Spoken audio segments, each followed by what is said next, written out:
All right, and welcome to Game 2 of the Australian Ultimate Championships, brought to you by Ultimate Australia.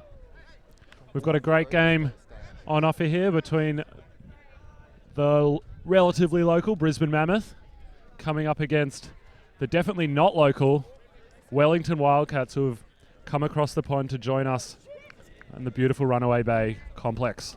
I'm Max Tenstrom, and I'm joined by Phil Shields, and we're here to keep you company throughout the rest of this game. Thanks, Max, for that introduction. Yeah, it's going to be a good, hot game, I think. Wildcats hailing from New Zealand, outside Wellington, and they're a solid club. They've been in the New Zealand Championships, and 2014 was their first New Zealand national title. They're happy to be out here. The day is good. Wind is starting to pick up and gust. Probably still not enough for zone completely. Expect single coverage to happen as well. But they bring a strong lineup, and like I said, they've got cohesion in amongst it because they are a club team. They've been to World Ultimate Club Championships, so they've got the experience. They know each other's play style, and they bring that to the table. Also, they bring a lot of short throwing skills to the table as well. So look for the short game as their play style. Those of you who watched the previous game, maybe similar-ish to Sublime. So there goes the pull. And Brisbane Mammoth will kick off this game on offense. And immediately getting it to Copland and then to Grimmond. Those two names will feature a lot for this Mammoth team. Both of them very strong players with plenty of Worlds experience. And they'll bring their skills and experience to the forefront today. Grimmond, back and forth. A couple of bobbles there. 3 tries. But he does manage to haul it in eventually. That was Luke Bain, and then back to Grimmond. Two of them sharing the duties. Grimmond obviously a very strong thrower with a big toolbox of cheeky scubas and blades and lefties and the whole works. So expect to see them, especially when we get closer to the end zone. He'll bust out some of those cheeky throws to find the gaps that maybe other players aren't expecting him to find. Mammoth just choosing to run out of a vertical stack. Pretty vanilla offense. Take advantage of the big roster and the young athletic legs that they have. And reaches deep. Chris Brown shooting, but way out in front. And I think the wind probably played a part in that, pushing it down, not allowing it to sit for his receiver. So Wildcats will get their first opportunity to break, and Mammoth are not able to hold their first offensive possession. So I see the younger of the two Neal brothers, Aaron Neal, pick up the disc, bring it across. That'll bobble as well quite nicely for Dole, who takes it straight across the field. Working it down the sideline quite nicely through Fernando, who did a great job on the mark there, showing a lot of athleticism and verve. So that one's been put up quite high. Probably actually beat them all outside. He toes it in. Wow, that's a great goal by New Zealand, by Wellington. Getting up over 2 Mammoth defenders. McGuckin and Brown were in the area, but the Wellington player gets up strong, shows his prowess in the air, and tears that one down for the first goal. As we get another look at it, the wind probably had a bit to play in the disc floating. So we get another shot. The forehand goes up high. Plenty of hang time. Probably more than the thrower wanted. McGuckin's involved. Brown coming in at the back. But Wellington showing their familiarity with the wind. Able to read it well and get it safely into the hands. Yeah, that was just a fantastic read. Seb Hamilton with that pull down. That was lovely with Fernando with the assist. So Wildcats with a lot of height in there as well. So that's really good to see. And they did work it down that sideline really well. Initially, straight out of the blocks, what I saw from this Wildcats team was just a lot of intensity. All over the mark, all over their players in the single coverage. So they're going to bring it. So I expect a tight match. And I also saw Brisbane Mammoth return that intensity also. Yeah, and I think that intensity is a bit of a trademark of this Mammoth team, especially with the large roster. I think they've got 26 players officially registered, Marcus Leask, unfortunately, is out. He's had an injury to his shoulder, but still a very large roster, generally very young roster. They're all very fit and athletic, so expect to see them run hard throughout the game. I was chatting briefly before to one of their players, and he mentioned that the great thing about this huge roster is you can go out there, run your heart out, get gassed, as he said, take a break, and then rinse and repeat. So look to see some hard running out of the Mammoth team. As we see them working hard to generate unders here. And Brown with the disc. Shooting for Grimmond. It's going to float a little bit. Lovely touch by Anderson. Gets up high. Probably, I think the Mammoth player could have boxed him out more, but the wind played a bit of a factor in that, dropping it low, bit short. Yeah, as we see it again. Does hang up there a little bit and then cuts back in quickly, as Phil says. And the Wellington player able to get his hand in there before Grimmond could. Yeah, lovely work by Anderson. As we see Yo around the disc as a dump.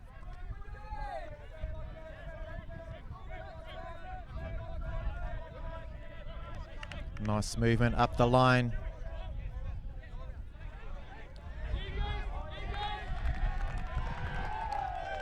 And that's a turn. Mammoth will get another chance here.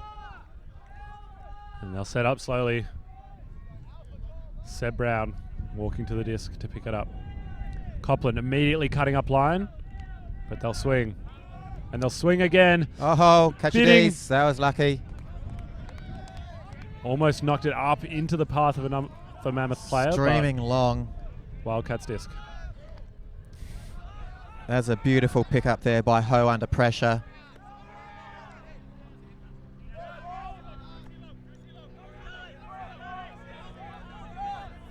Not a lot happening. This handler's stuck. Doesn't see any movement. He's going to have to put it long, and he does that. It's holding. Is he going to run for Anderson? It's just gone out the back. It looks like there might have been a foul call on the throw. I think that's possibly a stall out. Contested stall. No. Looks Uncontested. Like the turnover will stand. That huck going well beyond its intended receiver. And a little confusion about what happens with the disc now. Wildcats will leave it and Mammoth will go pick it up. Setting up again in this horizontal stack. They've got Stuart Jinks and De Hollander in the middle. Jinks played last year over in Wrocław in Poland as part of the Australian Under-20s Thunder team. I was lucky enough to be there and watch him play. He's a big-time receiver, a real aerial threat. He's tall, he's got a big, broad frame, and he uses it well. So expect to see him tear a few down this game. And he'll be generating in this offense. Copland always looking for that quick movement when he's in the handler space. And De Hollander finds Allen. And Allen launches, but a good hand by the Wildcats player. Yeah, Ho got a nice hand in there. That was really good to see from him. Yo brings it across to the near side. That goes up long and deep. Anderson is going to be the deep receiver all day, I feel. And he grabs that one, brings it down, looking over his back shoulder, running away from the disc. That was a brilliant read, a brilliant take, and he lands on the ground with it still in his hand. That was really good to see by Anderson. Yeah, an absolutely beautiful play. You could see the difficulty of that in the way that Grimmond was responding. He was really struggling to find that disc in the air, looking over both shoulders. So we see it again. Throw goes up, inside out backhand. Grimmond really struggling to get a good read on it, looking over both shoulders, changing angles, and all while that's happening, Anderson sees it, reads it perfectly, and then takes a beautiful one-handed grab. So Wildcats opening their account strongly here. They want to really put a few more on the board. They put the pedal to the metal. So it's really good that they're bringing it at the moment. Wildcats, just to let you know, they went down the last 3 games that they had. They went not really big going down, but against Juggernaut they went down by 1. By Plunder they went down by 2. And this morning, just before this game, they went down to Pillage by 3. So, you know, they are really fired up to get a win under their belts. Obviously, pools of 6 here, and the top 4 in each pool get a chance to go through to the finals. So it's really important for this Wildcats team that being 0-3 at the moment, they want to put one on the board to at least give them a chance to get into the 4th spot in their pool. Yeah, absolutely.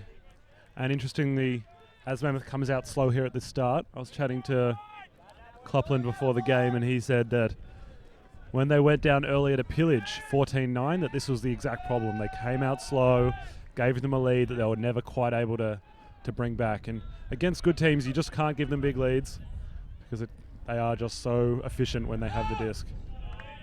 So now we'll see Mammoth's attempt, shooting long. And that's very nicely done. Hits Murphy in stride. Beautiful outside in forehand. And that's Mammoth chalking up their first goal for the game. As we see it again, that's a lovely forehand. Big arcing outside in, well in front of the receiver. The defender never had a chance on that really, and he's able to just pancake it on his chest. Mammoth will be keen to get more of that as they continue through this game. Yeah, that was a really good answer by Brisbane Mammoth there. Not wasting any time to show that they can pull out the big guns as well and just launching it deep into the end zone. Good stuff.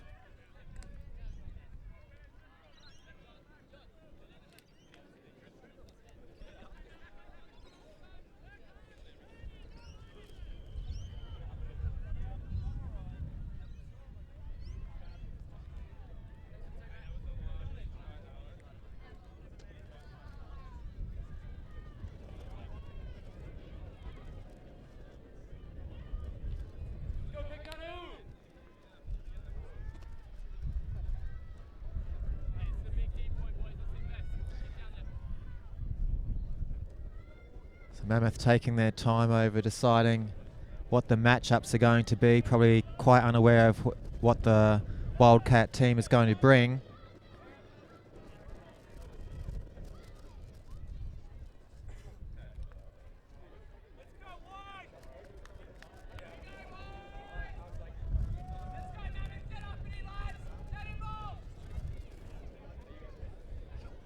Walk through.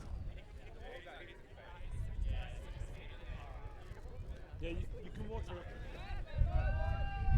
And that's a big pull, really floaty in the wind. Though it looks like it's going to go out for the brick.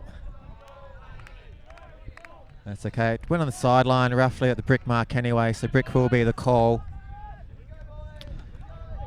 As Fernando, who's done a fair bit of work in the first few points, picks up the disc to bring it to the brick mark.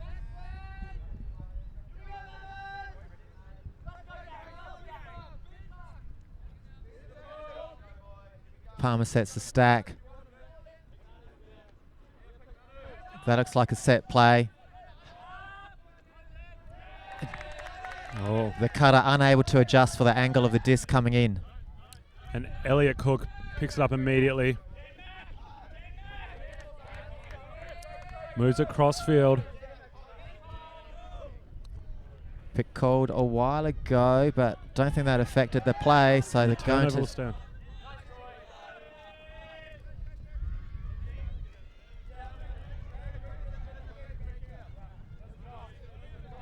Yeah, unfortunately, even if it didn't affect back here, it will have to go back so the resolution of the pick can be readjusted, because everyone did stop. Because everyone stopped, it's actually technically a stoppage, even though it didn't affect it. So the throw should stand, just people get to adjust. Of course, that's my layman's opinion. Looks like the game advisor walking over now to provide the professional one. Two game advisors today, Simon Wood and Dusty. On the far side, on the near side, Simon Wood. Game advisors provide clarification on the rules and can provide their own perspective, but the final decision always stays with the players. So the aim is to facilitate discussion and a quick resolution as opposed to make decisions for the players.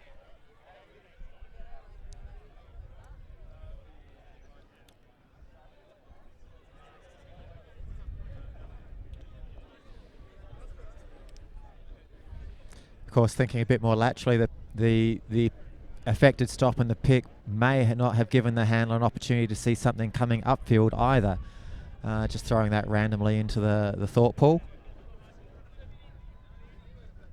And a lot of discussion happening. I feel like we're at a Friday night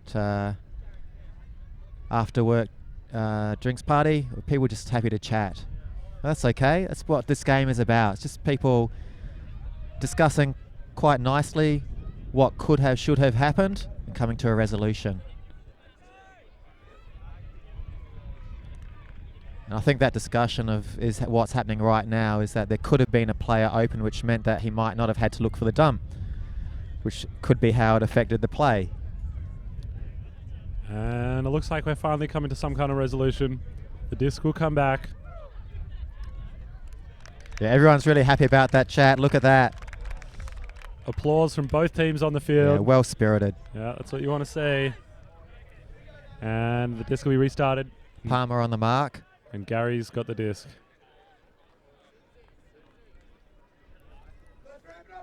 And we'll see what Mammoth can do. About 15 out from their end zone, from their attacking end zone. Back to Cook. There are 2 Cooks on the field, if you're wondering. One's got the disc and the other one's got blue hair. And neither of them in MasterChef at the moment.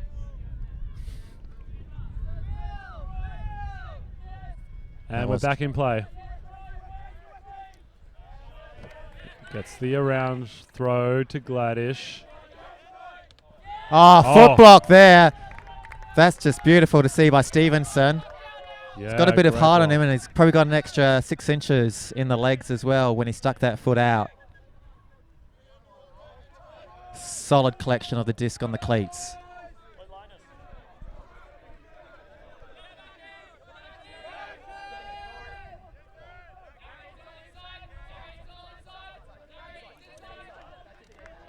Aaron Neal, one of the 2 Neal brothers on this Wildcats team. Aaron Neal goes deep now. Nothing coming though, as the disc is held up with Palmer, but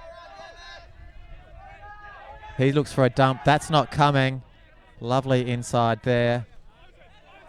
Fernando with the disc.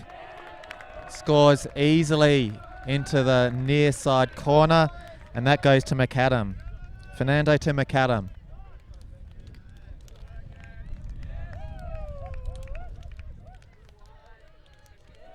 And that's 3-1. New Zealand holding. So we get another look at how that goal happened. The nice swing across field and up the break side. Once they broke that force, they moved it quickly, not allowing Mammoth a chance to reset the force. Just going straight up the break side for easy yards and eventually quite an easy goal. Look, I really love the Australian Ultimate Championships this year. Every team is in contention. Pretty much every game I've seen commentated or filmed or watched, there've only been a few points in it. You know, a lot of them going toe to toe to sevens to take half 8-7, and also some universe points in there as well. So you could throw a blanket over this field as far as, you know, who could win any one game. It just comes down to turns, and that's basically it, I think, at the end of the day. Who turns it less? Who capitalises? Yeah, I completely agree, Phil. It's about consistency, I think, especially with blustery conditions that seem to come and go a little bit with the wind. It changes its strength and its angle. Consistency is the key. Safe throws, safe catches, and completions, really. And we'll see who can be more consistent in this game. Mammoth on offense now. They don't run a strict O&D line, but they do have a couple of lines that alternate on the field. When you've got a big roster, it's very important to take advantage of it and share the workload around. Otherwise, it's no advantage to bringing 25, 26, 27 players to nationals. As the handlers just pass it between themselves. Mammoth working out of a horizontal, really struggling to generate downfield. Yeah, I'm looking at this defense, and they've got a man poach in the lane, and they've got a straight up force going, which is stopping them doing a lot of stuff. Now they recognize that. Yeah, that's a nice move and recognition. They cut up the line, open the space for Grimmond coming under, and Grimmond delivers a big backhand to the far sideline. The wind pushes it out, but I think it was good recognition there by Bain that something needed to change with what they were doing on the dump space, and he cut up line, opening the space and getting the poacher out of the lane for Grimmond coming under. Good work on the defense though by Yo and Ho from the Wildcats there. Doing that straight up, poaching the lane, forcing them to throw it back and forth. They got frustrated. Eventually, Brisbane Mammoth realised what was happening, had the handler cut up the line to free up the player cutting in. The playing in cutter also frustrated, put it long. This might hold if he lays for it. I think he picked that up quite that's cleanly. That's a great grab. That's a great grab. Nice layout. Oh. That's a nice cut in by Yo again. But still held up just on the end zone. Defensive end zone. Just trips at the last moment. I think he's going to claim that there could have been an ankle tap in there, obviously accidental, but just enough to affect the play. So regardless if it's incidental or not, if it does affect the play, then the player is quite within their right to say, hey, look, I think that did affect me, even though I realise it's incidental, so I can claim that. And then a discussion ensues. And as we've seen from the first discussion, this looks very amicable also. Yep. And I think Mammoth players looking to his teammate to say, look, what do you think? He's unsure. As you see there on the live stream, just indicating what the Wildcats player thought actually did happen. Simon Wood coming in as game advisor to give his view, remembering that he's not actually telling the players any rules as such. He's just saying, look, this is what I saw, and you guys sort it out from that. You don't have to use it. It's not binding in any way.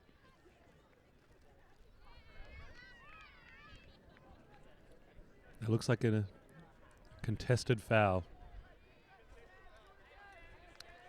So the disc will go back. Would have been a bad position for Wildcats to lose the frisbee. It would have been a short field turnover, but we'll go back. Wildcats retain possession. So Yo with the disc.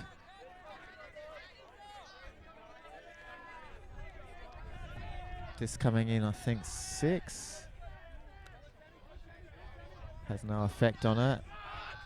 Oh, that was a beautiful layout. Liam Grimmond elevates shoulder high layout across the path of that disc, gets a hand on it and pushes it out of bounds. He went totally Superman on that. That was awesome to see. That'll be a highlight. There it goes again. We're going to see this on the replay. And just goes fully extended. What a play. And now Mammoth back in. We're live. Swinging it round. And very fittingly, Liam Grimmond gets a layout goal in the front corner of the end zone. They dump and swing, and it's a goal. That's a huge, big-time play from Grimmond. He saw his team was struggling to generate, and he saw that they needed a bit of a lift, and he just got it done himself. Not only was it an awesome play to essentially get short bookends on that, but really gave his team a whole lift. You just saw the intensity of the whole team lift after that. And those sorts of plays can make or break games. So we get another look, and that was pretty impressive.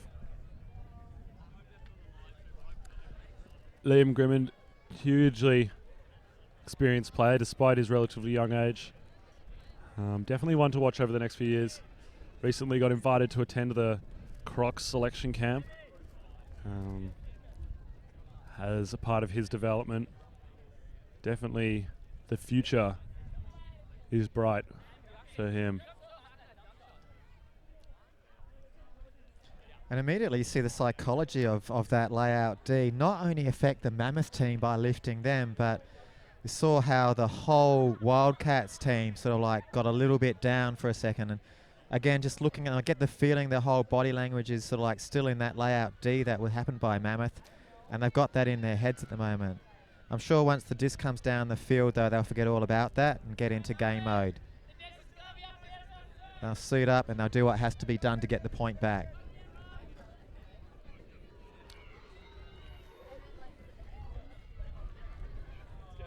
Yeah, Mammoth will bring the fire at this point, and we see John McNaughton with setting up to pull. This is his first point of the game, despite it being, we've already played 5, and he'll bring his immense throwing abilities to the field. Watch this lefty pull. That's huge. Remember, that's an upwind pull, ladies and gentlemen.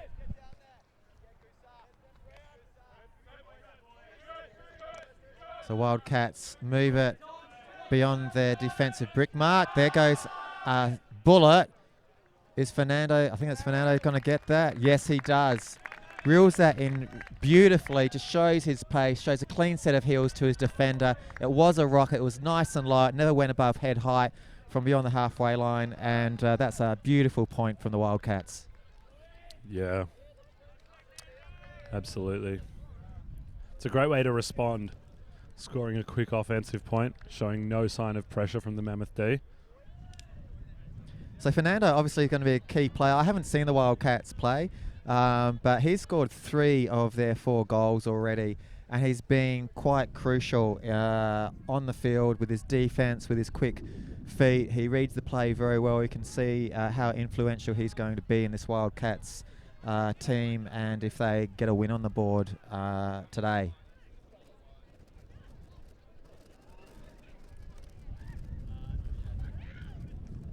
Mammoth immediately putting a different line on the field despite the shortness of that point. Looking to take advantage of the large roster, the fresh legs, and really wear out this Wellington team.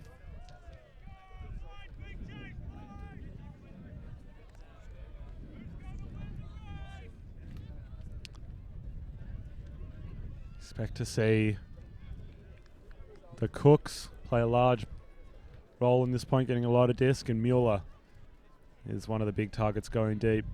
He's also a bit of a threat with the disc in his hands, so running deep and then churning hard for the big gainer under his bread and butter. Hands go up, pull goes down. Robertson, the puller for the Wildcats. Immediately fielded by Elliot Cook, who centers it to Leask, who wants it back. Little give with Mueller.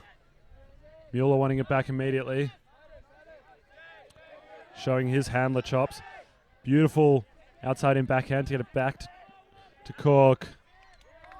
And Cook finds his man in the end zone. Murphy getting open.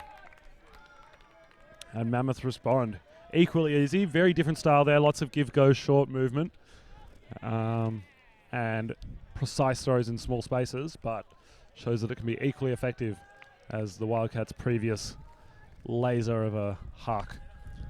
Yeah, at the moment, maybe just call me an immediate fanboy of the Wildcats, but I do like the defensive structure. They're not giving them a lot. However, to Brisbane Mammoth's credit, they are taking what is given, which is rule number 1 in Ultimate, and they're doing that well. They're not given a lot, but they are seeing what they are given, and they're taking it, and that's what's helping Brisbane Mammoth at this point in time. Yeah, clearly a very versatile team.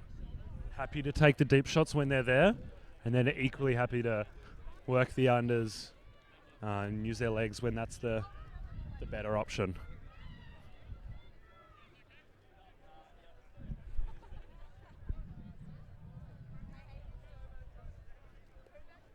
And that's a credit to the development and leadership of this team.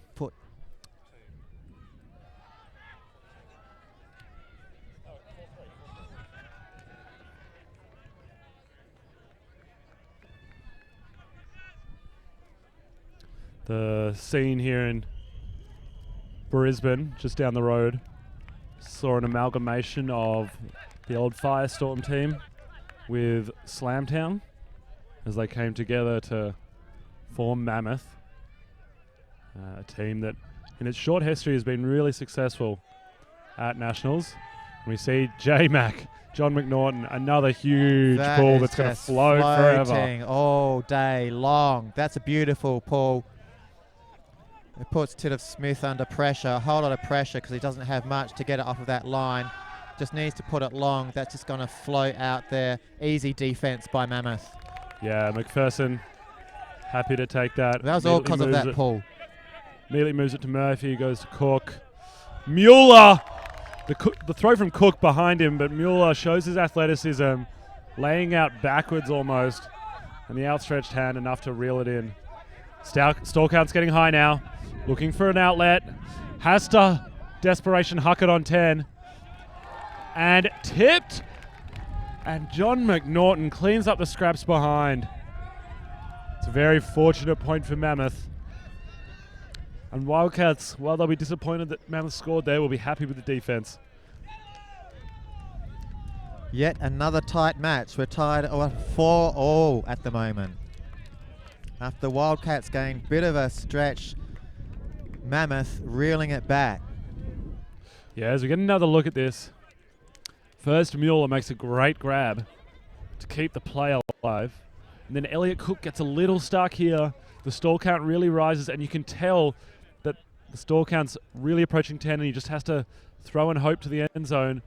His intended receiver, Leask, is only just able to get a fingernail on it, but that's just enough to knock it into the path of McNaughton. Is more than happy to pick up the crumbs and make it 4-all. How often this weekend so far, I mean, we're only in day 2, but how often on day 1 have I seen a high stall count and the thrower has no option but to put it long? And defense is sort of caught napping. They're sort of thinking it's not coming, and all of a sudden there's a score out of a high stall count. How often have we seen that this weekend? I know I've seen a lot of it. Oh, absolutely. I think it's a classic error to make, that as the stall count gets higher, you can stop worrying about your player because it's going to be a turnover. If anything, the defense needs to switch on even more and really crank up the pressure as the stall count gets higher and play a full 10 seconds of defense. Absolutely.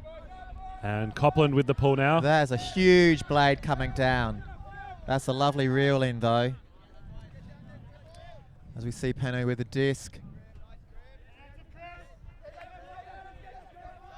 That's a nice cross field. Connects with Stevenson. Another inside break. Robertson. Not quite at the halfway mark. Moves it to the brick mark. There's a nice handler cut. That's looked off. This is that short game which I was talking about at the beginning of the game that the Wildcats know. They know each other's movement quite well. The picker on the field.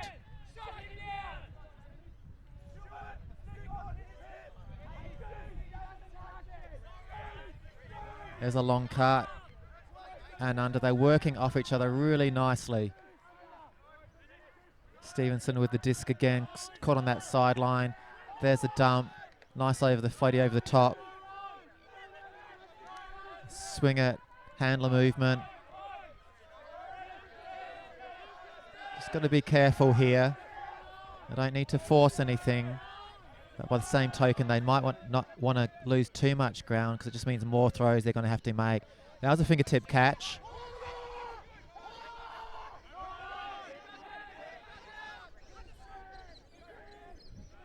Andrew Neal takes up the dump position, cutting up the line. There's the fill. Oh, lovely bit again. Liam Grimmond just coming up huge for Mammoth. He's wearing the cape. He's being Superman for everyone here. That's just awesome work. Yeah, incredible athleticism by Grimmond to get the disc back. What a goal line stand. Really generating the block when his team needs it. McGuckin now with the disc. Finds Tim Oakles Copland. Moving it across the field. Grimmond with the disc in hand. Very powerful thrower. You have to respect him going both ways here.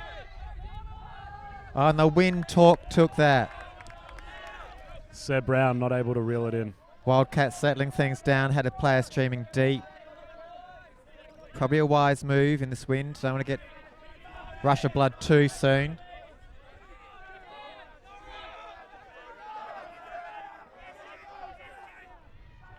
Play the safe hands. Gain it 5 meters at a time. You only need a few throws to do that. And that's a lovely take. Right on the end. Everyone's putting their hand up. Finally, the game advisor acknowledges as well. Not that his opinion is the final, but there's the goal.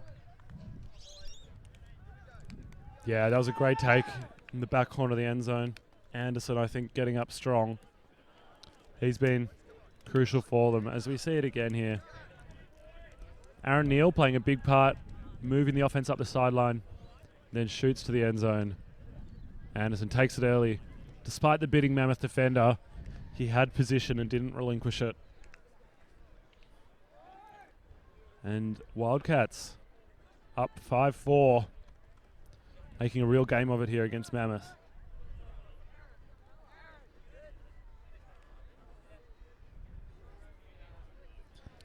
If you are watching our live stream, please let your friends know via social media. This is a cracker of the game and one that they're not going to want to miss, especially if you're in New Zealand. Good shout out to all our friends over there. Get the whole country behind the team that represents. Wildcats motto: fight, adapt, trust. And they're doing that today well.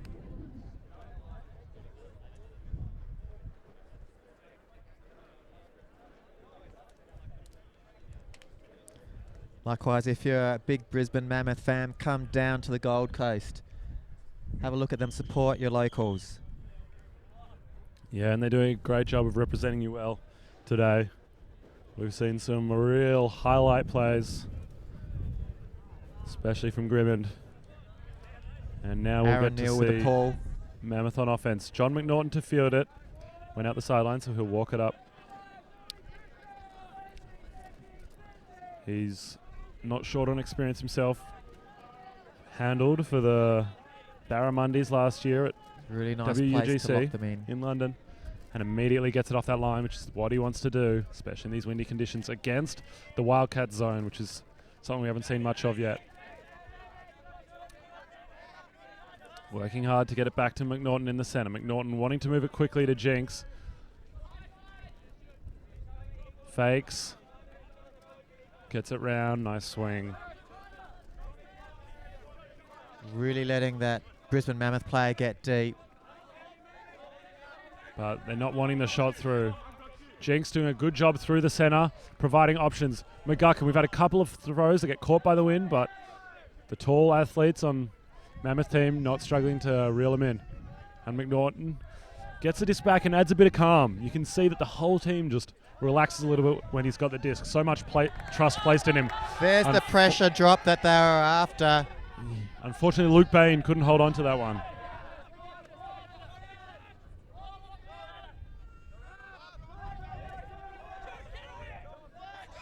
Nice movement up the field. Pick call. Disc will stay where it is. Mammoth player asking which way the force is, unsure. The force is backhand though, I believe.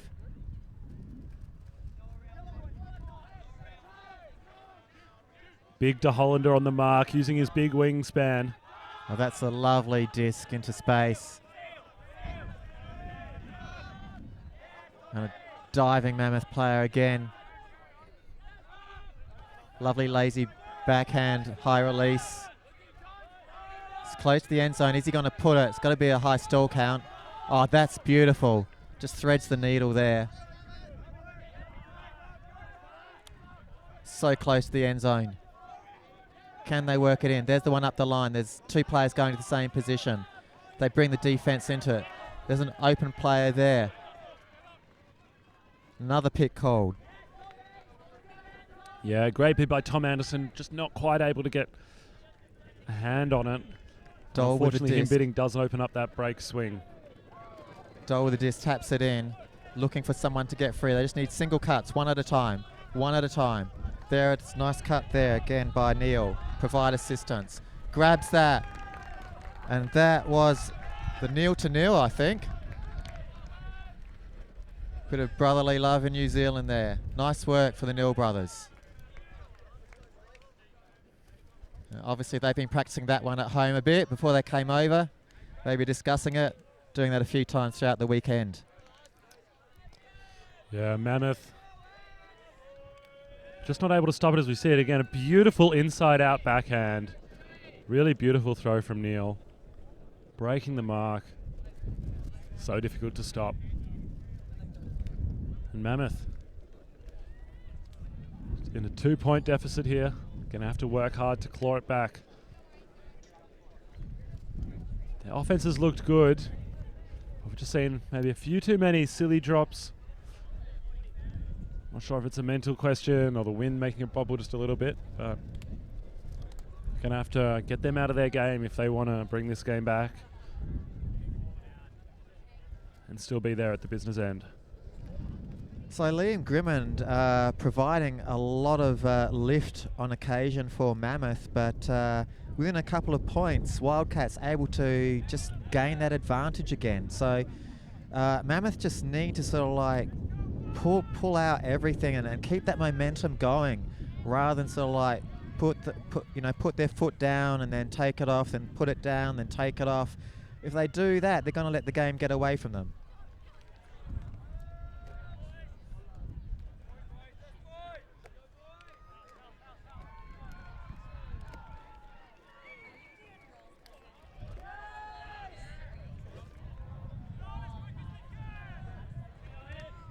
And now, Elliot Cook.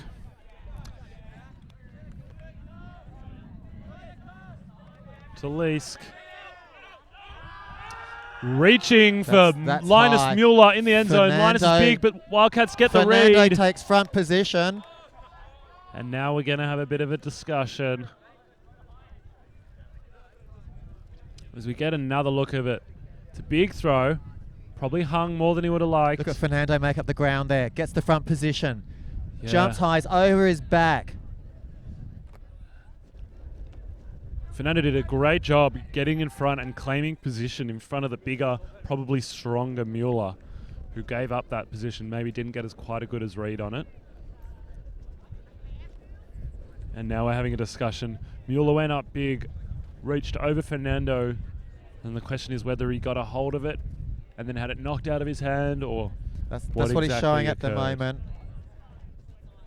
He's saying, I had it, you stripped it from the inside of the rim away from me. That's what he's putting forward to Fernando. Fernando is not sure. He felt he had a good position and had equal gain on that disc.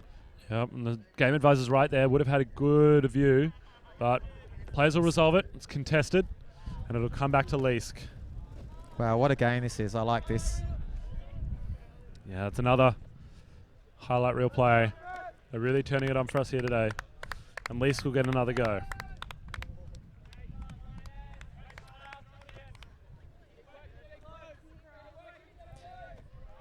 Mammoth gives the thrower the nod to do it again. And he And does. Goes again. I love that confidence in your own team. Forehand, and Mueller doesn't miss twice. Reads it perfectly, gets the bigger body in front. He has a few inches on Fernando and he uses them there. Able to go up strong. That's incredible confidence in your teammate. Mueller didn't have much separation, but he's great in the air as we see it again. Gets tapped in. Mueller, a metre of separation at the most, and Leask throws. No fear at all. Read really well. And the broader, taller Mueller dominating the airspace that time. I think what I really like out of what the take-home message from that is that Mueller learnt from the first one. He gave up the position early on that first attempt. He learnt from it, and he did not give that position up then. He boxed him out. He took position. He took control of the whole situation. He jumped early to take the grab. Fernando had no hope on that second go. Yeah, absolutely. And I think, those two plays demonstrate how important position is. On the first one where Fernando got position, despite being 3, maybe 4 inches shorter, he was able to get in the contest. It might have been a foul, or unclear, but he was in that contest. Whereas the second time, nowhere to be seen. He was behind the play, never really had a bid on it. So position, often more important than height or how high you can jump. It's a good lesson for all players out there, especially for the shorter folk among us. But Mammoth play some defense now. See if they can get the break they need to bring it back to evens. It's 5-6 to Wildcats. Of course, Wildcats, no stranger to finals competition. Taking, I think, 3 of the last 4 New Zealand national titles. 69 players on their roster, 4 teams. So a lot of experience, a lot of depth. That's a lovely put to the middle of the field to take it out of the defensive end zone. Nice low throws. You'd expect that from Wellington teams, being a windy city. Of course, the low throw closer to the ground means there's less chance for the wind to take hold of it. And they've got those throws all day long. And that's a beautiful attempt at a layout. Again, didn't quite come off. Smith with a disc still.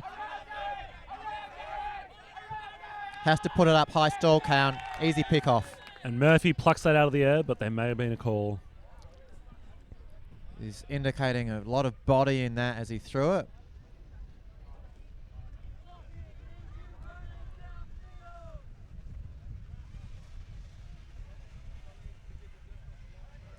The Wildcats player obviously very agitated. You can see in his body language that he felt it was a real big push out. Real big contact that was there. As we see it again, it does get very congested as the dump cuts up the line in a very small space. Lots of bodies involved. Asking Dusty, the game advisor, for what he saw. Dusty giving his opinion. Simon Wood, the other game advisor, coming in.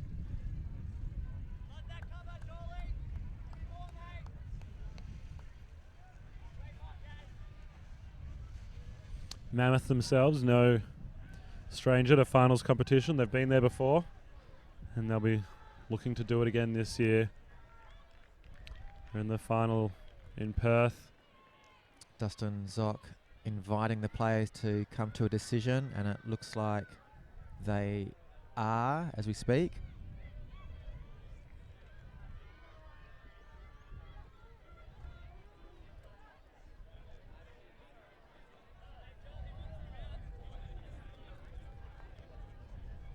So Smith will retain possession, but only for a short while, because I believe we have a high stall count. Coming in on 6, which is the highest it can return to. Ah, yes. On a contested call. Still, those 4 seconds go by so quickly. And John McNaughton plucks it out of the air, reads it like the veteran he is, immediately looking downfield. He's got an absolute cannon of a left arm, expect to see it be used. Murphy throws a beautiful break throw around a mark using his length. McNaughton working hard to get open in the dump space. Great defense, but McNaughton able to get there eventually. And then he unleashes that lefty backhand. Mueller goes upstairs, but not able to reel it in. Well, that almost looked like both players caught it at the same time, but giving it up. Nice spirit there. Goes across to Smith. He puts a big one up to 15. Lay out, son. And he gets He picks it up. He's on the oh my God, that's now. Stevenson. Oh, and we've got a call, a travel call on that huck. I'm sure he's devastated after the great play he made to grab it. But there'll be some discussion about the huck. There was a game advisor right next to the play, and it looks like they checked with him what he thought. Uncontested travel. Seems like the game advisor probably agreed with that travel call. So sad to see, but a great play nonetheless by Stevenson.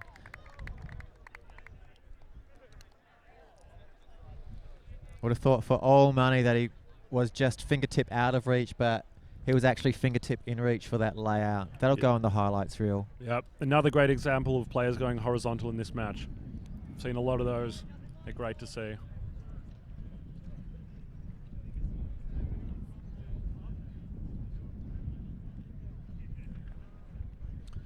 Stevenson also looked like he took an injury sub after that great catch, and Aaron Neal is coming to take his place. That's unfortunate for Stevenson, having put all his body on the line there for that effort. It's replaced by Aaron Neal.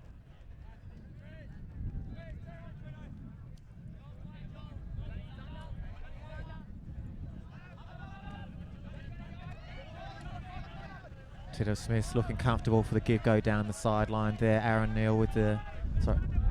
Andrew Neal, with the disc. Puts it up to his brother. His brother puts it up long.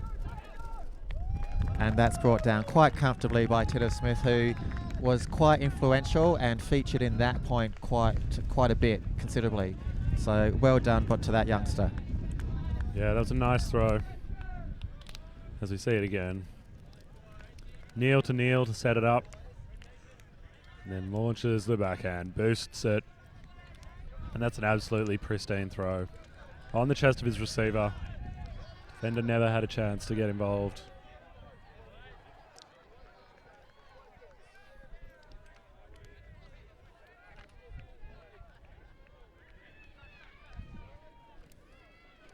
New Zealand now on the doorstep of taking half. 7-5.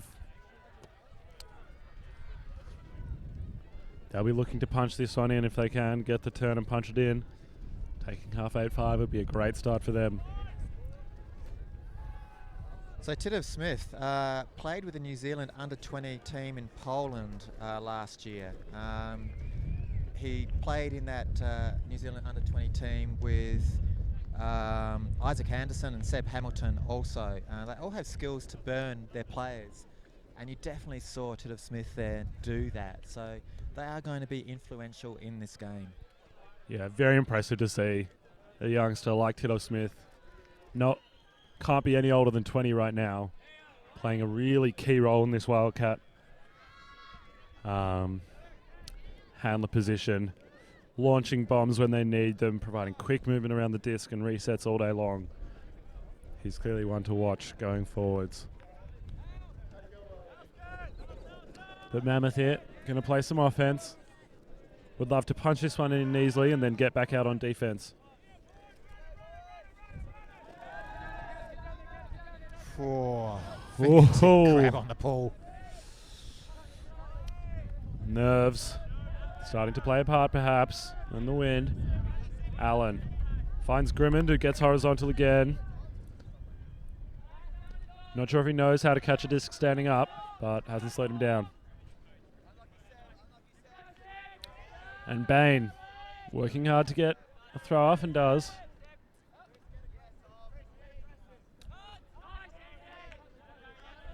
Back to Bain. They go wide to Allen. Very Still working tight. out of this horizontal stack, but as they have throughout the game, struggle to generate cuts underneath from this structure. But they find one now with an inside break. Ooh. Bidding defender there, but Brown able to hold on. It's moving up the line. And that's a goal. Beautiful upline cut by McGuckin. Great patience there by Mammoth. Working hard. Wildcats playing some great defense. Put a lot of pressure on and take away a lot of cuts early in that point. But eventually the openings come. Defense maybe ties a little. And then eventually McGuckin gets some separation, hustles up line, and gets the goal. Yeah, again, the Wildcats team just putting a whole lot of defensive single-person coverage on the Mammoth team. Mammoth really held up at the handler line, but eventually just getting a few players open here and there, just enough to keep the disc alive and to keep it moving around, and eventually wore down that defense by the Wildcats.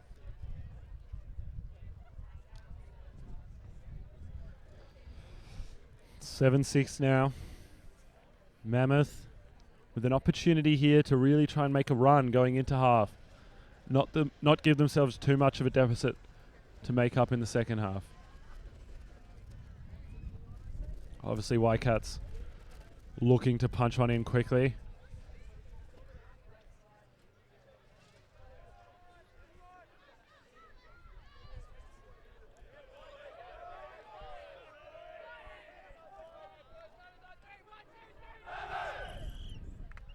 Game advisors blowing their whistles, keeping time for us. And Wildcats cheering and getting themselves ready to go. Imagine from this offensive point, we'll see more of the same that we've seen from them throughout the game. Hitting their unders and working patiently. Before the game we had a chat with one of their leadership players and he said that it's a point they pride themselves on, their small ball patience, willingness to throw a lot of passes and look off the 50-50s, look after the 60-40s and 70-30s and only throw those really safe passes, generate the meters and get the goals. So we'll see if that comes out. or whether Tidoff Smith unleashes another huge backhand.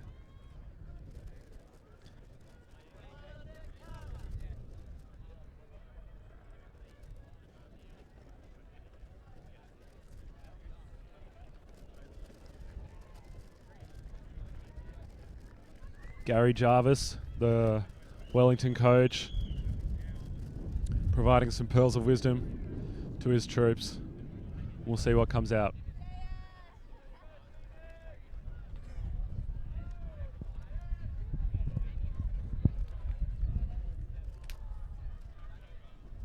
John McNaughton set to pull. Expect another one of his huge lefty backhands.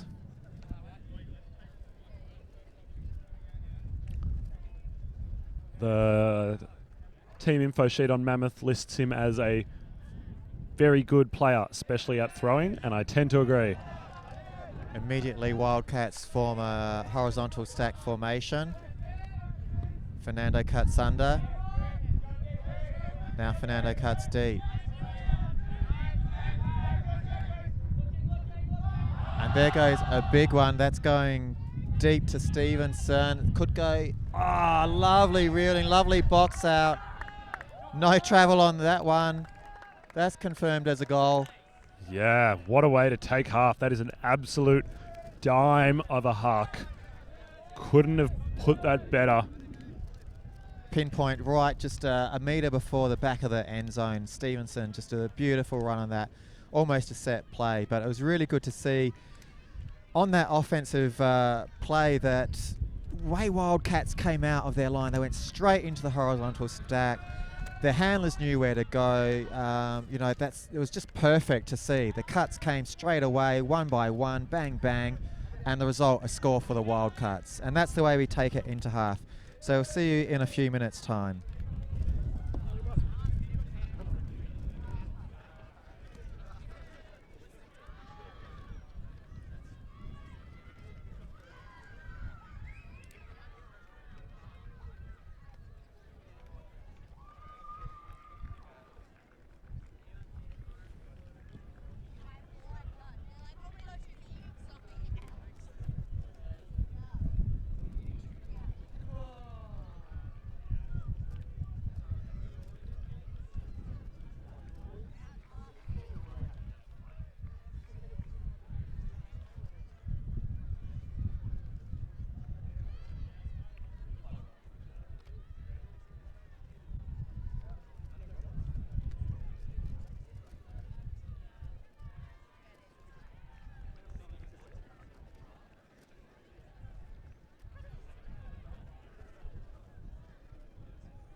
Happens from there.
All right, welcome back to the second half of Ultimate Australia's coverage of Brisbane Mammoth against Wellington Wildcats, the Australian Ultimate Championships here in beautiful Runaway Bay on the Gold Coast. Yeah, I hope you enjoyed those highlights from the first half, and weren't there a lot of them that were out there? People laying out left, right and centre, wanting the disc, all the excitement that's in that. Both teams want to explode out the blocks to either claim their rightful place to further their lead, which is the Wildcats' intent. Mammoth wanting to peg them back to say, hey, look, we're still in this. Yep, absolutely. I think we're going to see another fiery half. Expect to see some more highlight reel moments. Liam Grimmond himself's putting together a pretty nice reel just of his own in this game. Been going horizontal all over the field. Expect to see a bit more of that. Brisbane Mammoth in dark blue, Wellington Wildcats in white. Wind is going left to right from slightly near side to slightly far side. Wildcats pick that up. Interesting structure. See two teams there, one in gold or yellow shirts and one in the sort of slightly green tops as well. As it goes to Neil on the far side, one of the two Neil brothers, Fernando being influential in the first half, wanting to put something up there, still count getting higher. There's a lovely fill there by the Wildcats youngster Tedov Smith, who also was influential in the first half.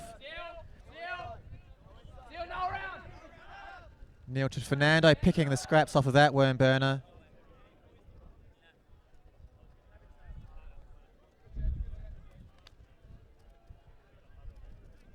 Yeah, Quick discussion about up or down, but yeah, if the grass was 3 centimetres higher, it probably would have collected a blade or two, but from my angle, which is quite low here on the ground, there's definitely air underneath all of that. Unfortunately, I think most of the Mammoth team agrees as well. Yeah, unfortunately that slows Wildcats' momentum down. But they're up to the challenge with Panu with the disc at the moment. There's a pick called.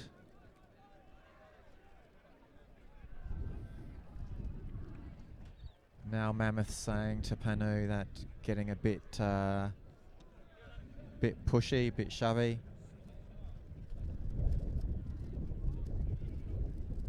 He's saying that when Panu fakes, it just collects the marker on the way. It's a difficult one. Unfortunately, as the marker, if you're moving at all, it's your responsibility to not make contact. It's very rarely an offensive foul on the throat. Not saying it's impossible, just very rare. Dusty Game Advisor comes in to lend an ear and an opinion if it's asked for. Disc is coming in on 5.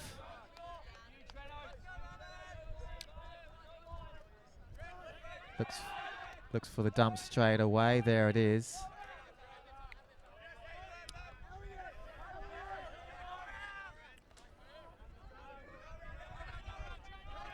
It's nice sideways movement to the near side.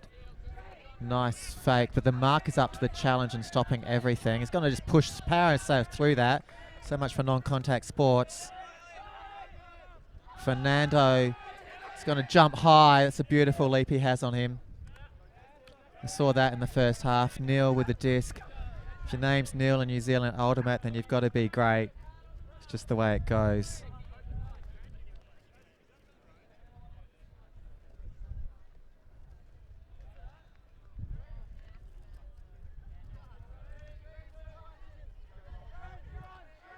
Looking at the disc.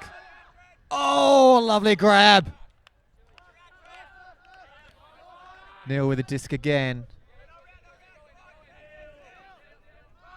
And that's put into beautiful space for Fernando, who sees the space, plays with the disc. He's happy. The whole Wildcats team is happy as they move ahead further 9-6 with a 3-point break.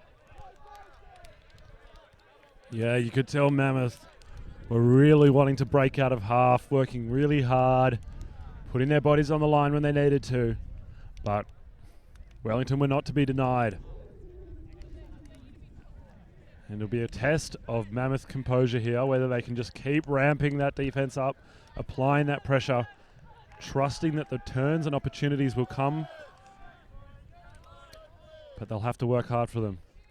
Well, by my reckoning, Fernando's got almost half of the Wildcats' points, and he's just been so influential, hasn't he, Max? It's been there everywhere, all over the field. Offense, defense. We saw him earlier get up in the air against Mueller. He's just been all over the field for Wildcats. Hugely influential. Defensively. This is Mammoth's challenge. They have to shut down Fernando. They really have to shut him down if they're to get some points. I think I'm only stating the obvious, not giving them any hints here. I'm stating the obvious. That's what they have to do to get back in the game. And I think we're seeing here the first time that Mammoth's really calling a bit of a power line out onto the field. We've got Grimmond and McNaughton on the same line for the first time this game. I think they're saying the time is now. We need to score this point. And we need to start getting on a bit of a roll. The pull goes up. Aaron Neal. It looks like McNaughton's settled underneath it. Oh, that's a lovely pull. Just like the one we saw from Mammoth before. Brings the defenders down, gives them time to get set up. Immediately dumps to Cook. Mammoth working out of a vertical stack, but having to really work to get open. Mueller eventually able to provide an outlet coming under for a few meters. They are really having to work. Murphy now. Generating some movement downfield. Reaching for Grimmond in the end zone. And he takes it. Safe pair of hands in front of the bidding Wildcats defender. And Mammoth get the job done. Steady the ship. Stay in touch. But their work's only just begun. They've got to do more than just hold offense. They're going to have to get some blocks and get some breaks if they want to win this one.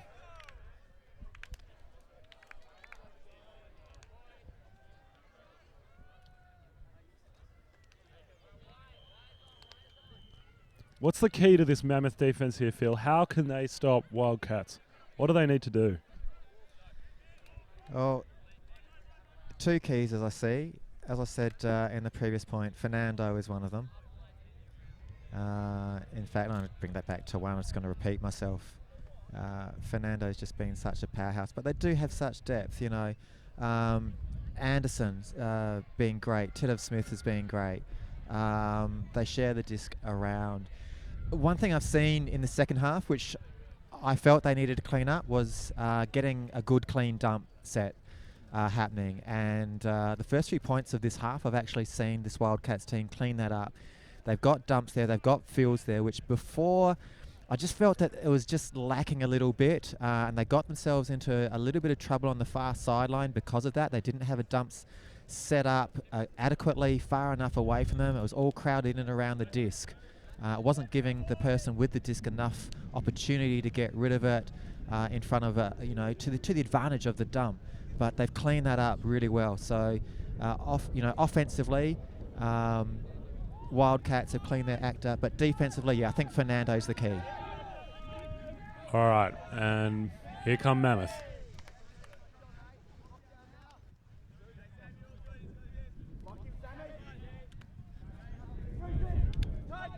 Mammoth sticking with their single coverage.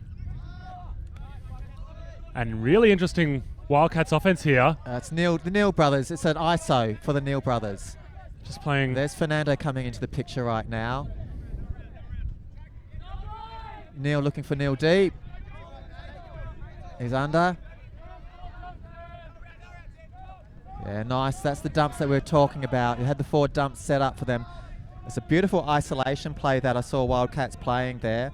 It looks like they've almost given it up then. Not quite. Neal in there again, looking for his brother Aaron. That's not coming. There's the dumps which are free. We've got a bit of a zoney set up here as well, even on the ISO. 2 cuts to the same position by Wildcats, but Neal gets it again. Fernando in the middle again. There's Tidov Smith coming into the action. There's Stevenson. They're working this ISO really well at the moment. It's looking for some space. Who's creating the space? It's out in the space there now. And that's what they've been like. That is so patient. I was really impressed with that. And I love that as an offensive structure. Just having one or two players in front of the disc the whole way up. At the start it was the two Neal brothers, and then we saw Stevenson get involved a little bit and Fernando running hard as well. But having 4, sometimes even 5 players behind the disc just meant Create so much space. Create so much space. Acres of space for cutters to work in. And when you've got cutters as good as Wellington does, it just becomes easy for them. Very patient, able to just keep working it around, and the goals came. If they did that every point, they would just burn them. You know, all they need is 1D and then just rinse and repeat, and they would take this game to 15, and Brisbane Mammoth would probably be left behind in the dust. But we'll see what their strategy is on offense. I'm sure they'll change it up. They'll go back to something a bit more stock standard, because for the fans out there, I don't know. I mean, I am a fan of that sort of play, but I know a lot of people don't like that isolation. They want to see everyone get involved. They want to see the big runs deep and to change it up. Obviously, if they do stick with the play structure that we saw then that will give Mammoth an opportunity to counter it. So they will need to mix it up at some stage, but if they stayed with it for 1 or 2 points, I wouldn't be unhappy. Yep. I think Mammoth will have to adjust if they continue to play it. You saw there late in that point, just for a moment, some of the Mammoth players realised they had to do something different and come and crowd the disc a bit, set up a bit of what looked like a cup that you'd usually see in a zone, and that kind of zone coverage will be key if Wellington commit to that isolation of 1, 2 or 3 players, often called a dominator. But Mammoth on offense now, playing some standard offense out of a vertical stack. Find Brown. Shoots it at Mueller. And there's going to be a bit of a chat about that catch by Mueller. He had 2 hands and it was just at his feet, but it was very close to the ground. It was a lot closer than the one we saw before that Fernando picked up. Contested catch, which just means it goes back to the previous Mammoth player. They won't lose possession unless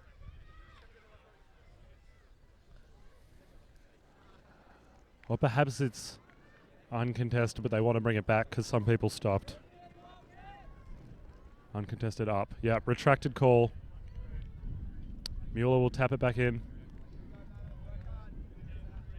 And he'll probably look straight away to the same player, but instead goes up fields to Leask. And Leask shoots with that forehand. Bit too far for Murphy. Yeah, that was just That's difficult in this wind to get that throw to sit with the wind going left to right and away from the camera. We've seen him throw that forehand before, but not quite able to get it to sit as he normally would.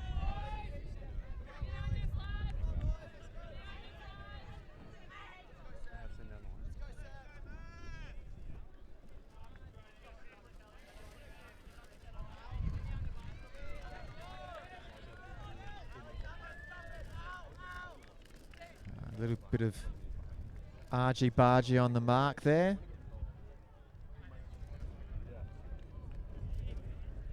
Yole with the disc.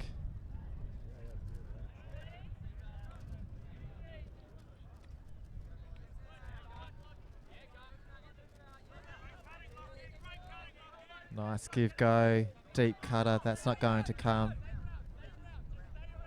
Yole to get the disc back, reaches out one hand, looks for something deep. Oh, it's just the air's got underneath that, and it's an easy D by Mammoth. Yeah, McGuckin easily gets up and takes that.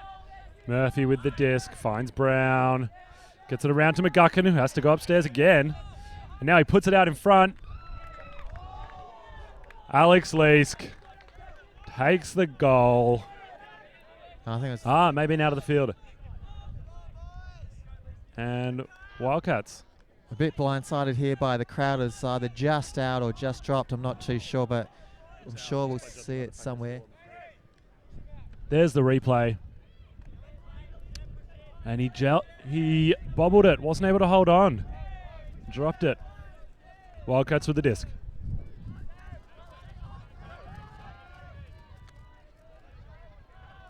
Lovely one-handed take, dive and grab there. Oh, it just slipped out of his hand, I think. So unfortunate after a great grab. But Mammoth looked to capitalise quickly. Mueller goes across field to Bain. Leask, front of the end zone. Safe hands that time. Doesn't drop it twice. Look at the relief on his face. Oh my God, heart. My heart's just pumping out of my chest at the moment. I'm so thankful that I caught that one. And now we have Mammoth back to trailing by 2 points. Yeah, that's Mammoth steadying the ship. Not willing to roll over yet. We're going to see how Wellington respond.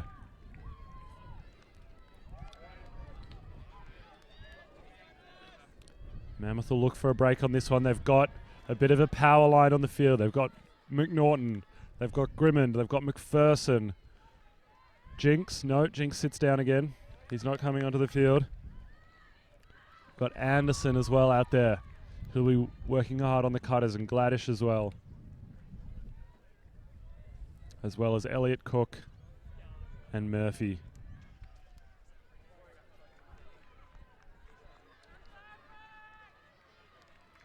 Expect to see single coverage, match defense with a backhand force, I'd imagine, to take advantage of this wind.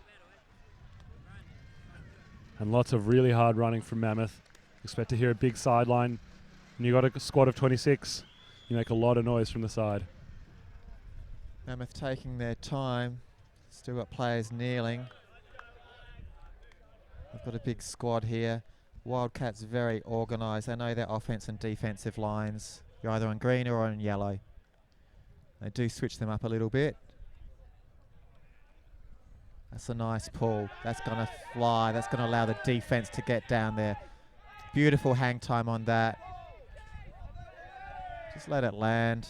No rush. Fernando's coming in now. Looking to the sideline. Toes it in nicely. Stevenson dumps to Neil. There's another big into Fernando. Nice movement back to Stevenson on the near side. Lovely thread through the middle. Matt Dole, haven't seen a lot of him in this game, but he just burns his player deep for the goal. Goal for Dole. I like the way that rhymes. I think he'll be happy with that too after that one. Yeah, that was a beautiful throw by Aaron Neal. And Grimmond just not able to stay with his man as he went deep. And Mammoth not able to slow down Wildcats at all that point, really. They just chipped it around a little bit, got their unders, and then struck long when it was open. Fernando continuing his huge work rate, churning the meters in the middle of the field. Just such a threat, and clearly been working really hard on his fitness because he was flat out that whole point. Really impressive to see. So at the moment, Mammoth cannot be content to trade. They have to get a couple of breaks if they are to win this. And to stiffen their offense, McNaughton looks like he's decided he's just going to stop subbing. I think this is his third point in a row now. I wouldn't be surprised to see a lot more of him through the rest of the game if it stays close, along with Grimmond as well, getting plenty of game time. Both hugely influential players on both sides of the disc. Very potent throwers, and Grimmond especially incredibly athletic defender. McNaughton very good in the handler spaces as a defender as well. Very agile. But Allen, with his hand in the air, signals he's ready.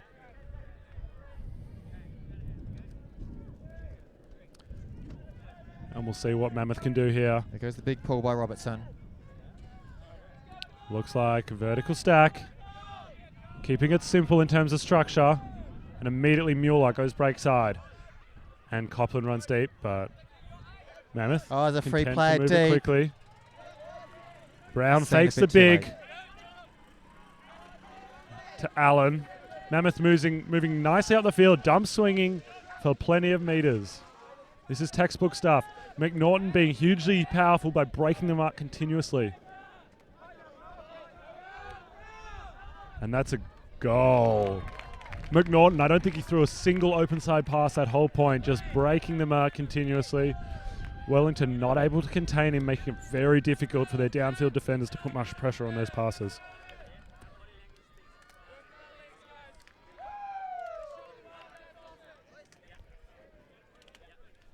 Now, Mammoth need to bring the fire on defense. They showed their cool, calm composure on offense. Now they need to bring the fire if they want to slow down Wellington. Panu, Neil, Stevenson, Dole, Fernando, Palmer, backbone of this Wildcats offensive team. And they've done very, very well.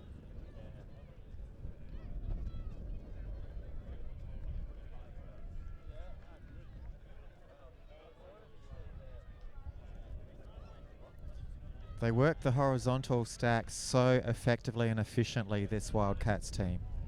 They make the space. That's what the hoe stack's all about. They make they know who's cutting. This is what I was saying at the beginning of the game. It's a club team. They've been together for a while. They've played nationals. They've won nationals in New Zealand. They know each other's style. They know who cuts when. And it's just so efficient.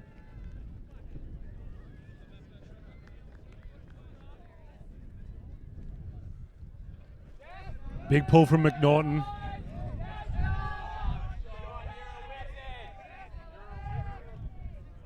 As the whiz call goes out for John McNaughton's pulls. And Mammoth in a zony look. This is the first time they've gone to this look. Yeah, that's going to break down the hoe structure quite nicely. The thing is, how are Wildcats going to respond to it? Matt Dole looking for the crossfield hammer. Asking for it. Mammoth in a 2-3-2 by the look of it. Now they're on the sideline. Can see the forces away from the commentary. That's a lovely one across. Just keeps his foot just within line. They'll probably go back to Neil, I suspect. No, big swing across the field. There's a big open in the middle there.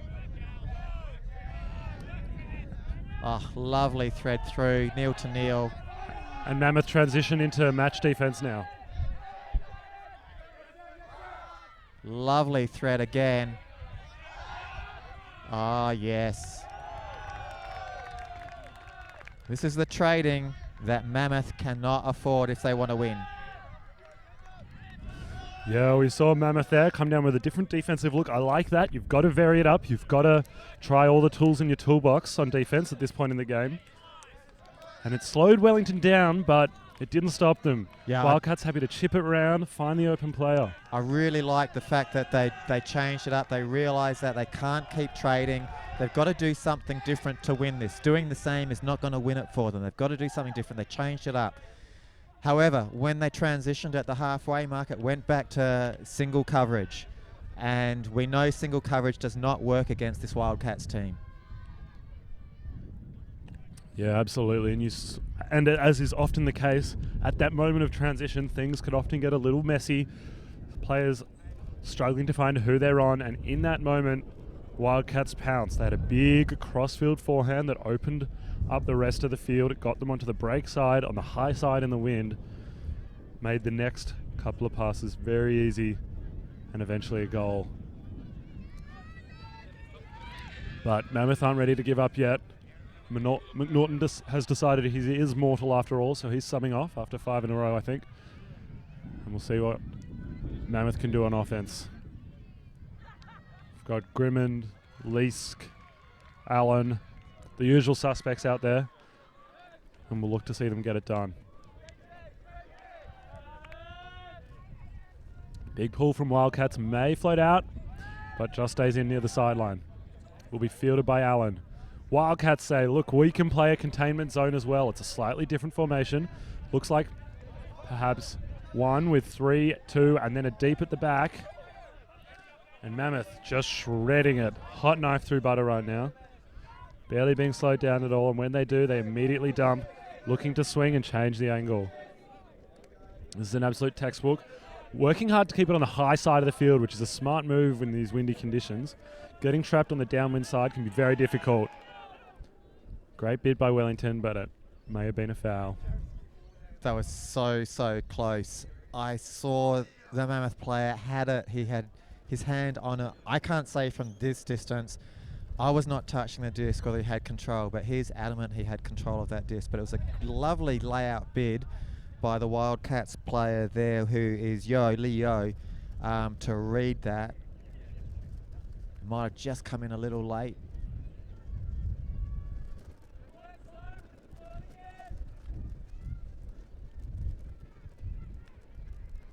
And they'll discuss it. Game advisor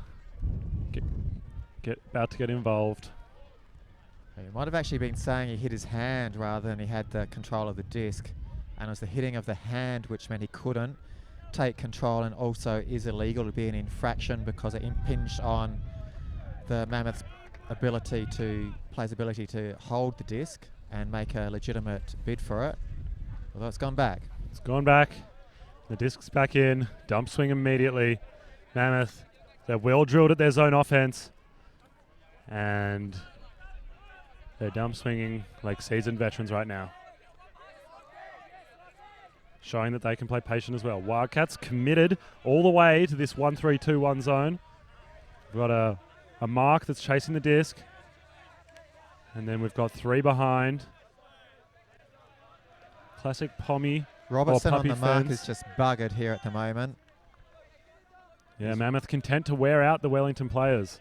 Just chip around, make them run a lot.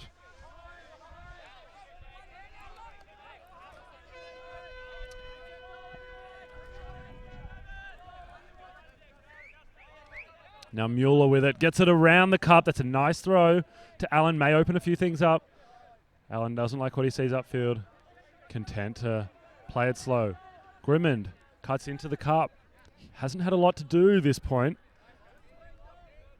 which is surprising, especially in the zone situation. His range of throws could be useful around the disc, but preferring to stay deep and be a target. Leave the handling up to the others. Murphy now on the sideline. Hits Allen back in towards the center. Back to Leask. Very patient, very calm. Fakes over the top. Storkamp probably climbing. The cheeky lefty backhand over the top. I love it.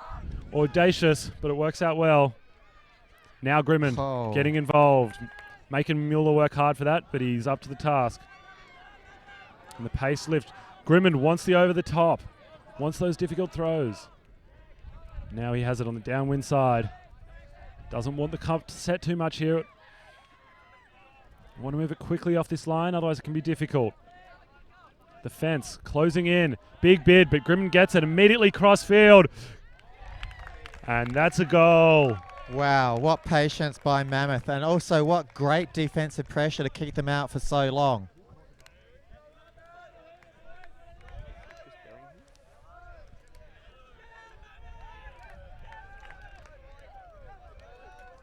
Great patience by Mammoth. And eventually Grimmond opens it right up with a big crossfield low release backhand against the wind, showing his skills, and they punch it in. Yeah, I feel the defensive error there was one of the people in the cup just made a bid on the disc, fell over, and that just opened a hole up. And we actually saw at the beginning of that point, I noticed that the way they got it out of their end zone was something quite similar, where the defensive cup just moved out and allowed their player, the offense, to just exploit that hole and move it through, and they gained a good half field from that. But they were held up in the offensive half for quite some time, but still great patience by Mammoth. And for those that may have heard of the hooter go in that last point, that is not time cap for this game. This game started late due to players being allowed a certain amount of rest time between games. And we'll let you know. Roughly about 11 minutes, I feel, but don't take that as gospel at the moment. But that's possibly the amount of time we've got left to enjoy this game. Yeah, we'll let you know as soon as time cap goes. The game advisors are tracking that, and we'll signal when that's up.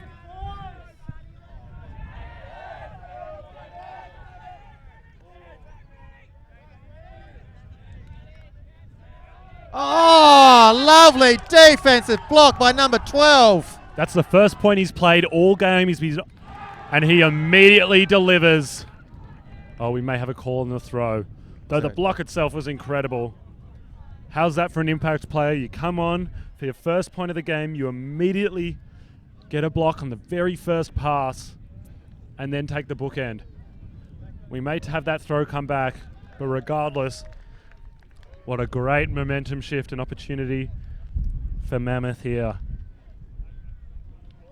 Yeah, this is one which could get them within striking distance.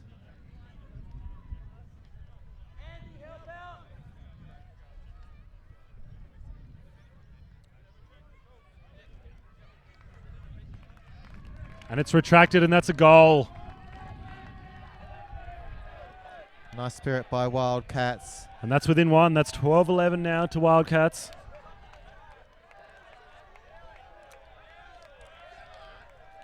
As we see it again. Great chase down on the pull. Gets there on the mark. Uses his length. Hand block. Sticks out the left hand. And says, I'm here to play.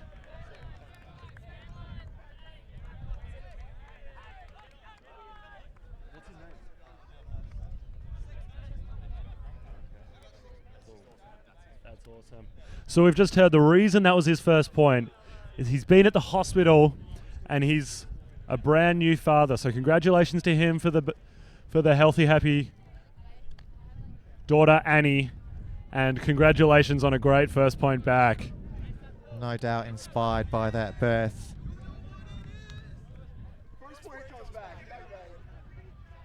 Massive impact.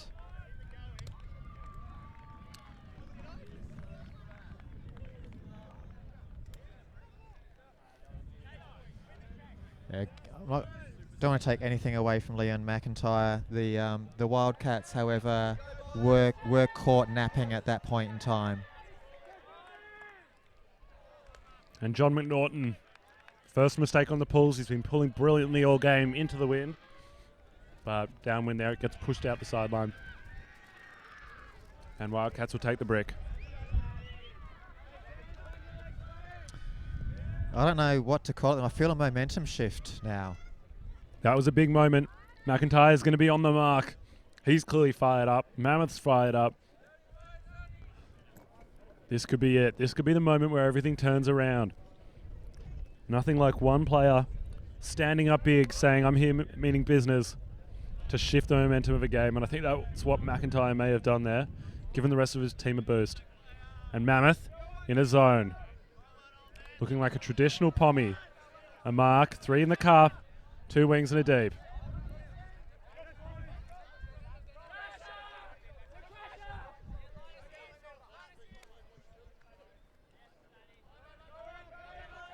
McNaughton doing a good job of taking away the dump options and the swing. Keeping Wildcats on the downwind sideline. Again, 20 metres only to lose it on the dumps.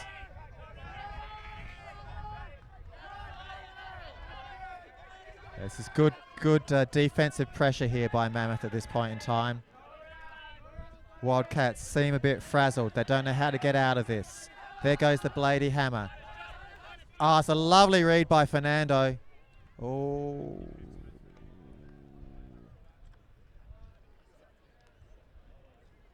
Mammoth player is saying that he had it. And Wellington's Fernando came through. I'm not going to argue with that. What I saw was a Blady disc that went back over the Mammoth's head. Gave Fernando a good read on it.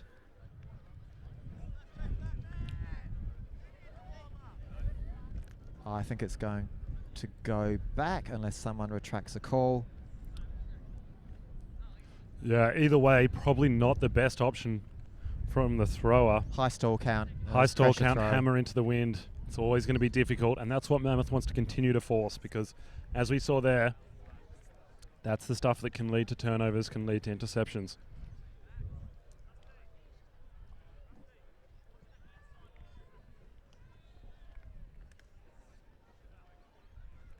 Simon Wood getting involved. Also happens to be CEO of Ultimate Australia.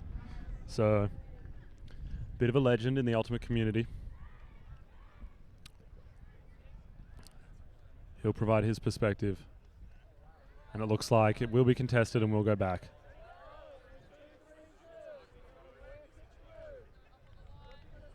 Sounds pretty reasonable though, all round. Calm voices. That's how we want it done. Yeah, I love the discussions close by us and listening to it.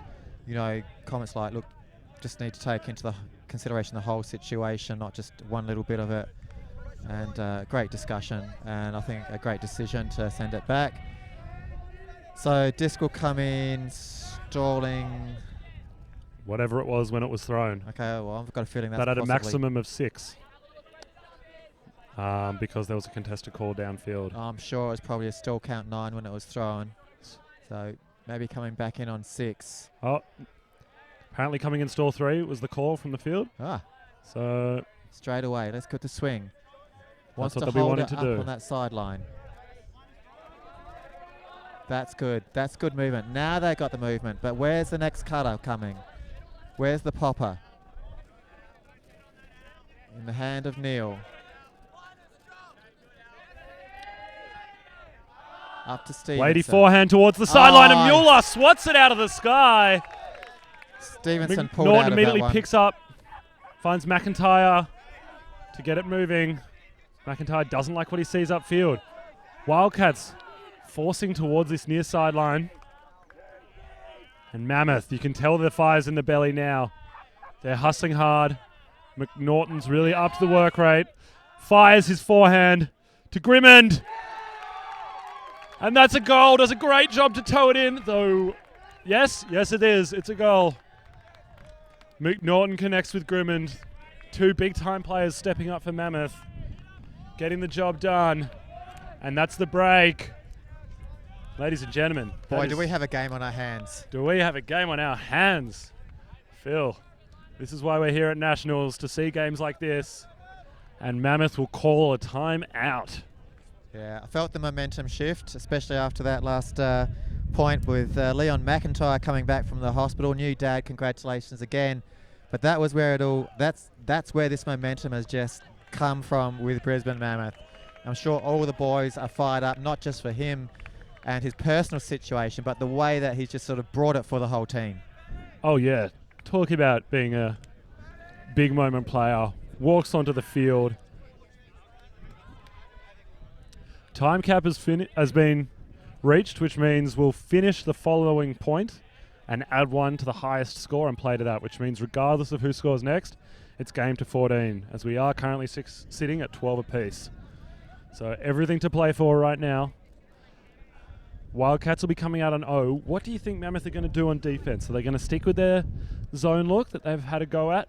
Are they going to go back to single coverage and say, we're going to try and win this with our legs, really fire up and really grit those teeth and run hard? Look, the zone they put on there was so effective, but from earlier in the game in the first half, it was Swiss cheesy. They put, I think, one on maybe during earlier this half. It didn't look convincing at all, but that one really shut them down. If they can pull that zone out again, they got every chance of getting the next 2 points and taking the game. Having said that, Wildcats have the skills to just move it around at will. They can thread the needle. They've got the players, they've got the cohesion and the skills there to do it. It's anyone's game. It's either a 2-point from now or a 3-point from now game. That's what's going to win it. All right, and who have we got on this line for Mammoth? Some of the usual suspects.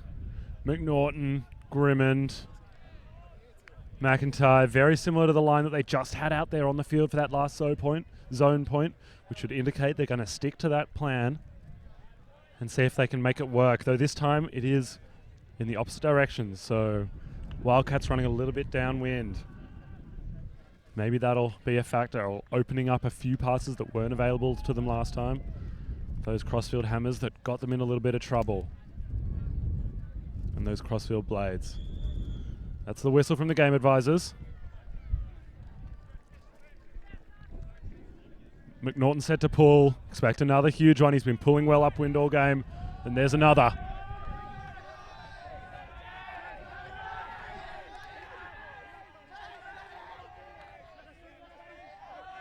So nice over the top to Stevenson. Panu on the far side.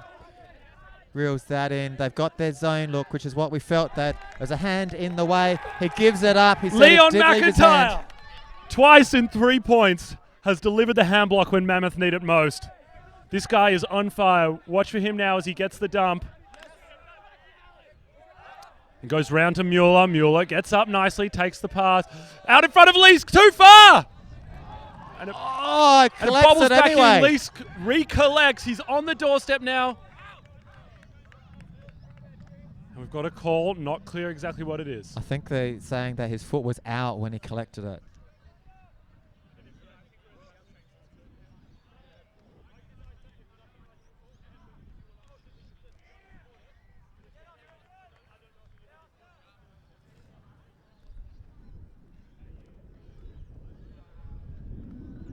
So I think the call is that he was out when he jumped in, which means his whole body was out when he caught it. Did he have grounding before he touched it inside of play? Looks like the disc will stay with Leask. Great spirit from Neil there. Happy to retract it despite the high-stakes situation. Leask on the goal line. Mammoth everything to play for, and they're right on the doorstep.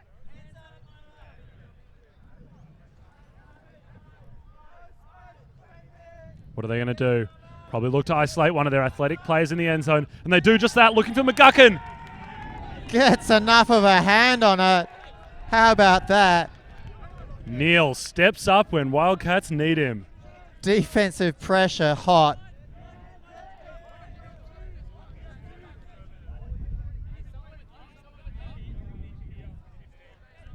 Boys and girls, ladies and gentlemen, you should be out of your seats because we are here in the commentary box at the moment. We've got a hot game on our hands. Wildcats going to have to go the full 80 yards against this Mammoth zone. Looking for Neil. Reels it in, toes it in. Hot cross field. And that's Lachlan intercepted. Murphy covers a lot of distance and gets there. But now the call is from Mammoth. Let's calm down, relax. Got to show some composure here on offense. You want the fire on D and then the cool heads to prevail on O. McNaughton looks to pick up and provide that cool head. He's got Leask at the front of the stack. McGuckin cutting immediately. Pivots wide, finds Murphy underneath. Murphy faking.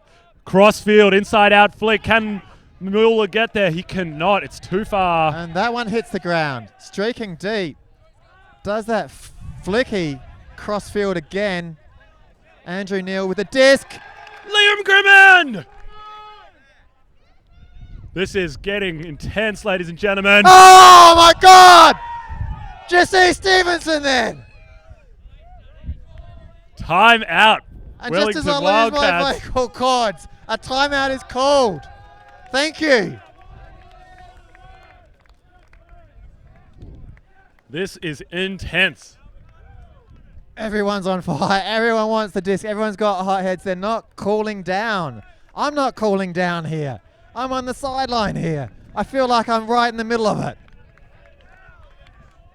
So many times there. Players just stepping up, making the play. Grimmond got one. McIntyre got his second hand block in 3 points on his only second point in the whole game. Got some incredible plays. Leask picking up the crumbs after the wind caught one.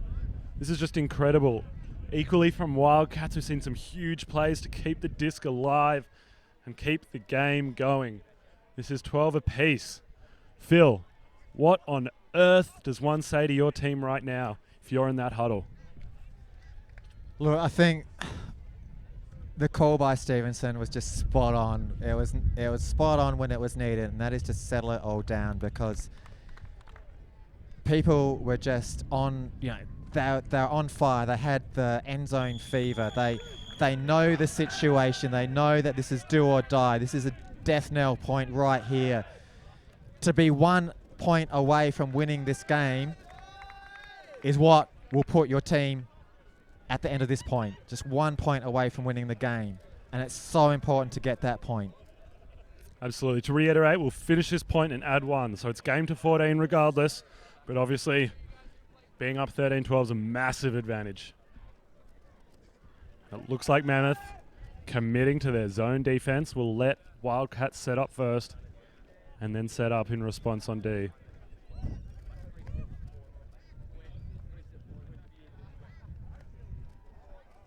But no, reverting to what looks maybe like single coverage.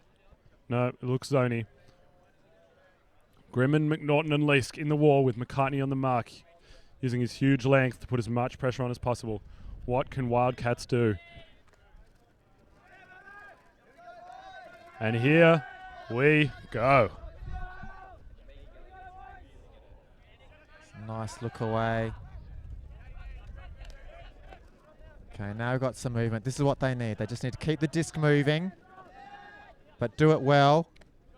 Keep it safe. Keep it moving, and that's into the ground. Oh, Neil just turfs it. No pressure at all on that throw, and makes a simple execution error. McNaughton picks up, swings to Mueller. Mueller looking back. There's no one there. Floaty pass to Murphy. That's a lovely touched backhand. Finds McNaughton in the center. Expect McNaughton to really control this offense now. McIntyre goes straight back to McNaughton. That around forehand that should be patented. Floats up. And Wellington now have the disc. Oh, Stevenson was looking for the long one. There's the hammer over the top. Has to die for that one. Panu with the disc in hand at the moment. Whoa, floaty. Give go, son. The Mammoth sideline is going nuts right now, trying to spur their players on for one more defensive effort. Toes that one in.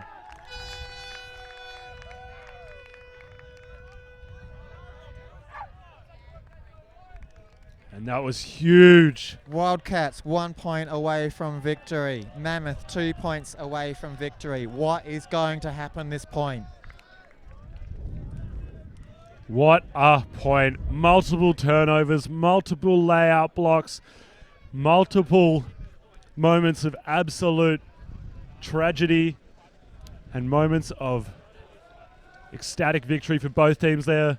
The momentum swinging wildly, but Wildcats come out on top. Now Mammoth have to respond. They're going to put their best 7 offensive players on the field here. No time for saving legs. It's do or die at 13-12, game to 14. Who have they got to get the job done? They've got Elliot Cook. Linus Mueller's going to back up. Timocles Copland. Sebastian Brown. John McNaughton. These are the guys they trust to get it down, and Trent Thompson looks like he'll be out there as well.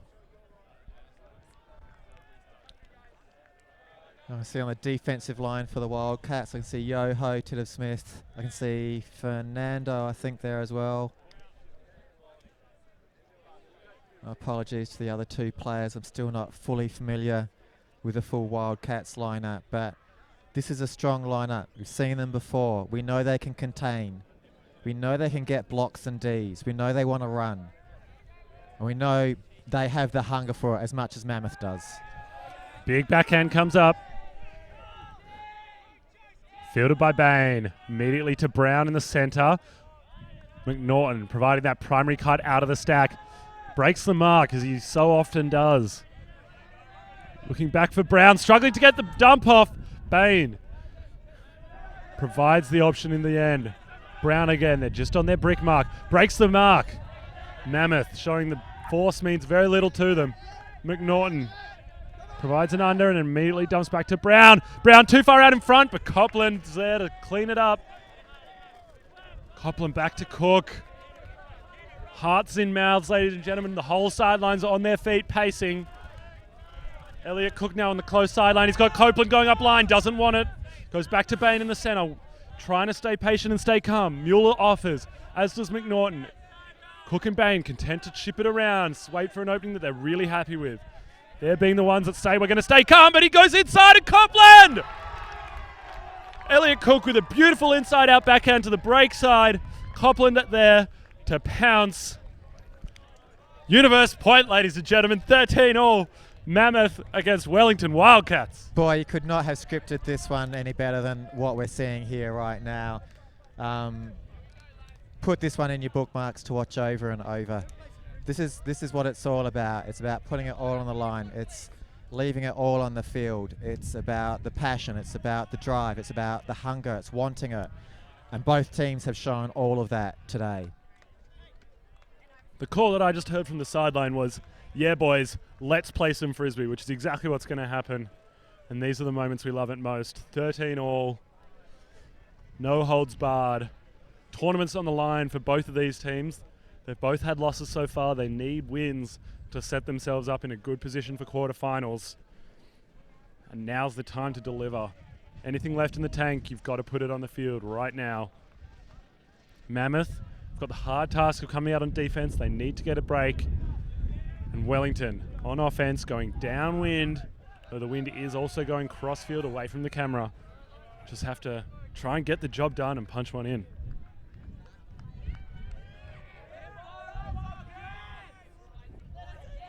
Yeah, I see Lachlan Robertson in on this offensive line. I haven't seen him here recently. So let's see how he delivers in this point. It is going to be exciting.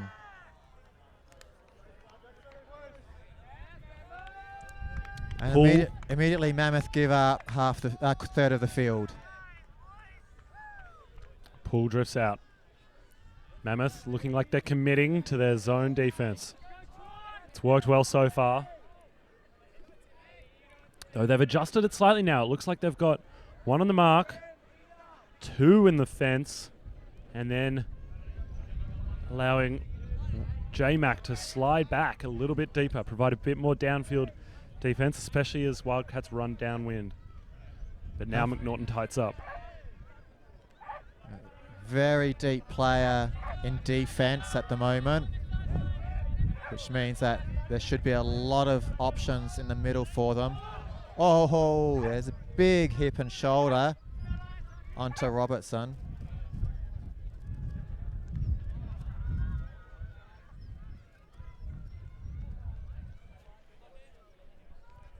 Mueller, obviously a big body. Gets plenty of contact on that one, as we just saw on the replay. But Wellington will obviously come back in. Lockie Robertson faced with three big blue shirts in front of him. Just easy dump, mate, easy dump. Violation call. Someone may have started running before the disc was tapped back in. Double team. Apologies.